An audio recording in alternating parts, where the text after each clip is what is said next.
மனைவியுடன் ஏற்பட்ட தகராறில் ஆத்திரமடைந்த கணவன் தனது குழந்தையை தரையில் அடித்து கொலை செய்துள்ளார்.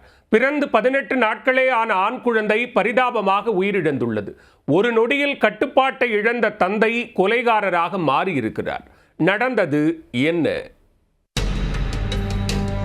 தெலங்கானா மாநிலம் சங்காரெட்டி மாவட்டம் ஜோகிபேட்டா நகரில் வசிப்பவர்கள் கிருஷ்ணா, கௌரி தம்பதி.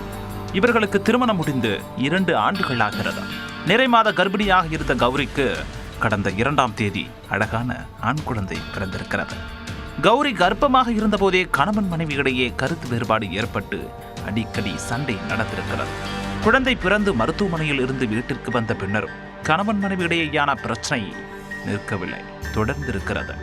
ஞாயிற்றுக்கிழமையன்று கணவன் மனைவியிடையே மீண்டும் தகராறு ஏற்பட்ட நிலையில் கடுமாத்திரமடைந்த கிருஷ்ணா கட்டிலில் உறங்கிக் கொண்டிருந்த தன்னுடைய பச்சிலம் குழந்தையை தூக்கி தரையில் வீசியிருக்கிறார். இதை பார்த்து கடும் அதிர்ச்சி அடைந்த கௌரி மற்றும் குடும்ப உறுப்பினர்கள் பதறிப்போய் குழந்தையை தூக்கிக் கொண்டு அரசு மருத்துவமனைக்கு ஓடிச் சென்றனர். ஆனால் அங்கு குழந்தையை பரிசோதித்த மருத்துவர்கள் தலையில் பலத்த காயம் ஏற்பட்டிருப்பதால் குழந்தை இறந்துவிட்டது என தெரிவித்திருக்கின்றனர். குழந்தை கொலை செய்யப்பட்ட சம்பவம் பற்றி அறிந்த போலீசார் விரைந்து சென்று குழந்தையின் உடலை கைப்பற்றி உடற்கூறு ஆய்வுக்கு அனுப்பி வைத்தனர்.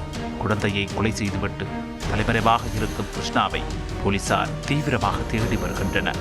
பிறந்து 18 நாட்களே ஆன பச்சிலம் குழந்தை பெற்ற தந்தையால் வீசி கொலை செய்யப்பட்ட சம்பவம் அதிர்ச்சியையும் அதே நேரத்தில் இதை கேட்போர் மனதில் சோகத்தையும் ஏற்படுத்தி வருகிறது.